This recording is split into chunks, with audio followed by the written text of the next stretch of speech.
So in this session, we are going to discuss about Lorentz-Drude theory and the relation between electric current and drift velocity. I think all of you have watched first first part, electric current part 1. If you have not watched, first watch that video, and then if you watch this video, you can clearly understand. Okay, so let me remind you some points. What is the electric current?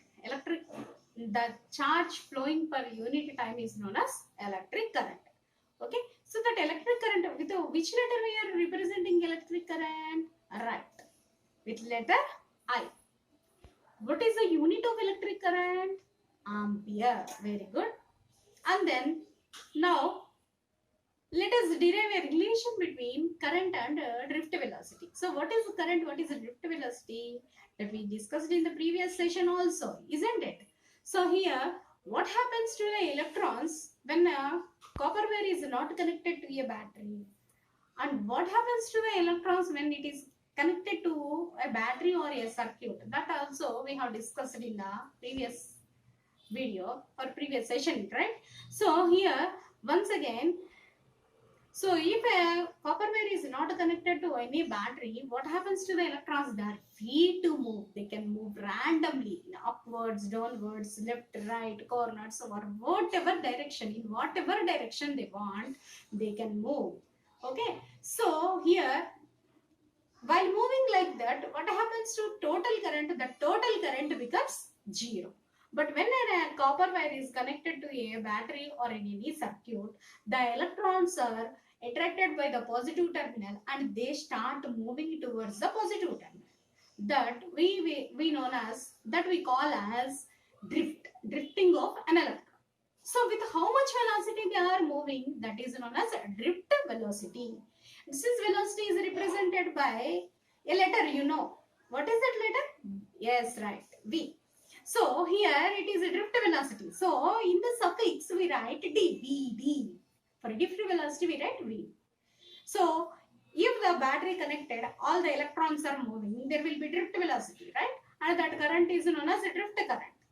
So here no need to write D for current. We simply write I. Why? Because you just know, just we have discussed what we discussed here. If the copper wire is not connected to any battery, there will be no current, right? So current will flow only in the case of a closed circuit, or in a when copper wire is connected to a battery. So let us derive a relation between current and drift velocity.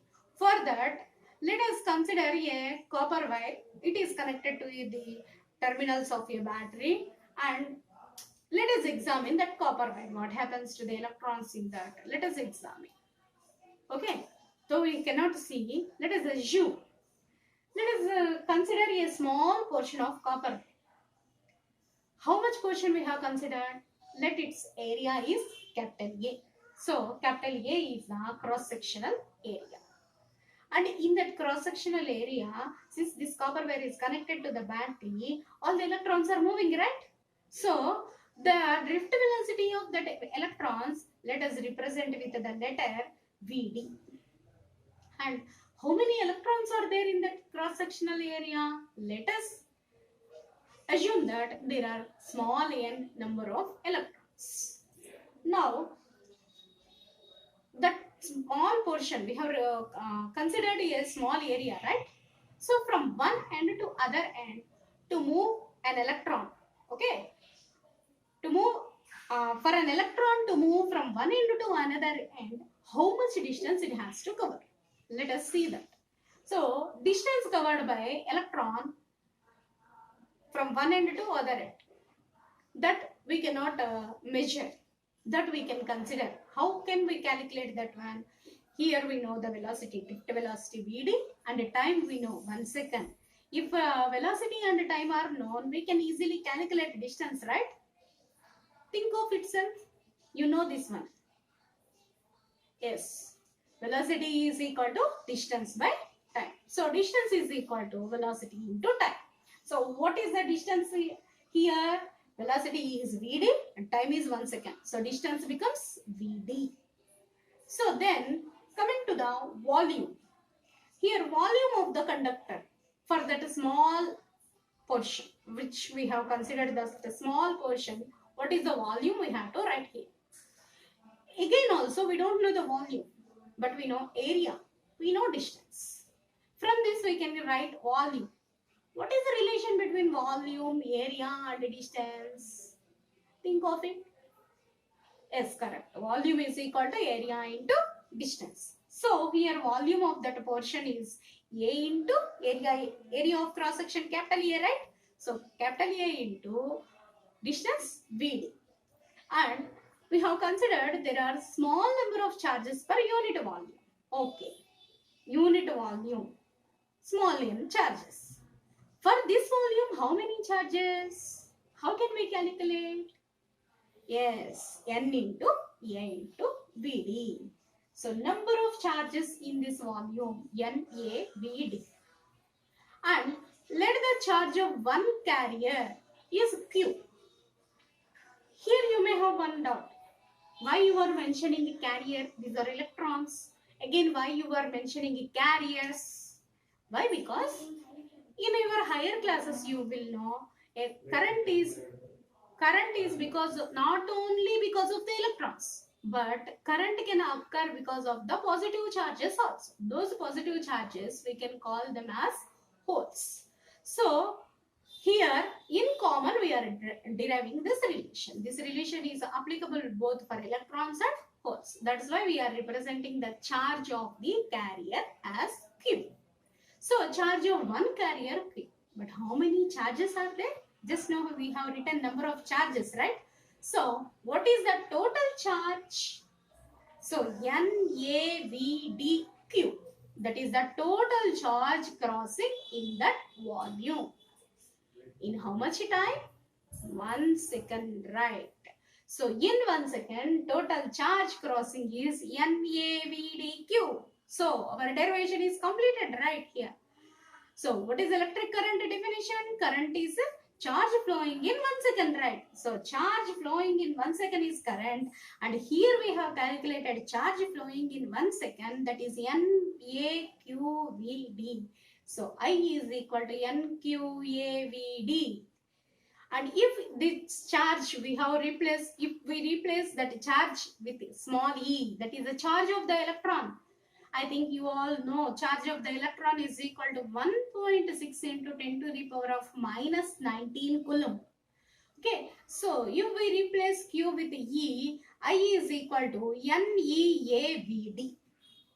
So from this formula, this is the relation between current and drift velocity. From this formula, we can calculate current or drift velocity. So if you want to calculate a drift velocity, you can write Pd is equal to I by NEA. Okay. This is a very, very important relation. Okay. So what are these symbols represent? Once again, let us recall. What is Vd? Drift velocity. I, current. What is the small n? That is number of charge carriers or number of electrons per unit volume. What is E? Charge of the electron. A is area of cross section. We have obtained a relation, right? I is equal to NeAVd. Now we will do one thing. We will let us see with how much speed or with how much velocity the electrons are moving. Okay. For that, let us consider an example. It will be quite interesting, right? How the electrons are moving. Are they fast, super fast? Are they slow, super slow? That now we are going to know here. Okay. To know that, we are considering an example. So for example, let us consider in a copper wire of cross-sectional area 10 to the power of minus 6 meters square, and the current flowing in that copper wire is 1 ampere. And electron density, that is the number of electrons per unit volume, that value for copper is, these values are fixed.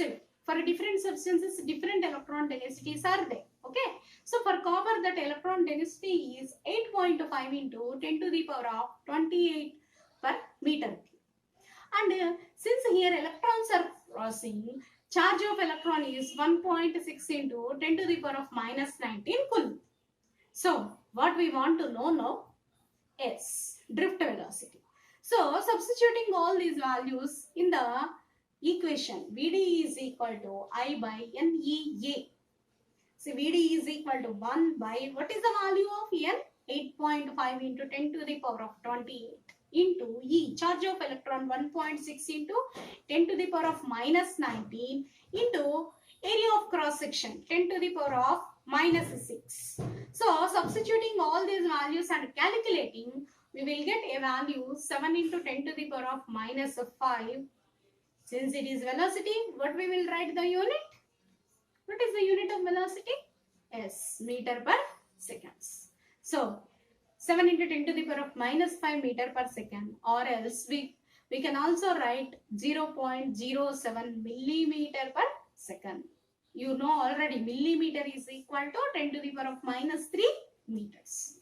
So 0.07 millimeter per second. This is the drift velocity we got. Now imagine 0.07 millimeter per second. Imagine that value. Just think of it. With how much speed the electron is moving? 0.07 millimeter per second. You see the scale. All of you observe your scale, right? In that scale, we have divisions. That one is 0.1 centimeter, right? So, for 1 second, the electron is moving very small distance it is covering. That means it is very slow move. So electrons are moving very slowly. Okay. So with this, we conclude this session. Okay. So if you want to know further potential difference, Ohm's law, and what is electric shock, all these topics we will discuss in the next session. Okay. Thank you.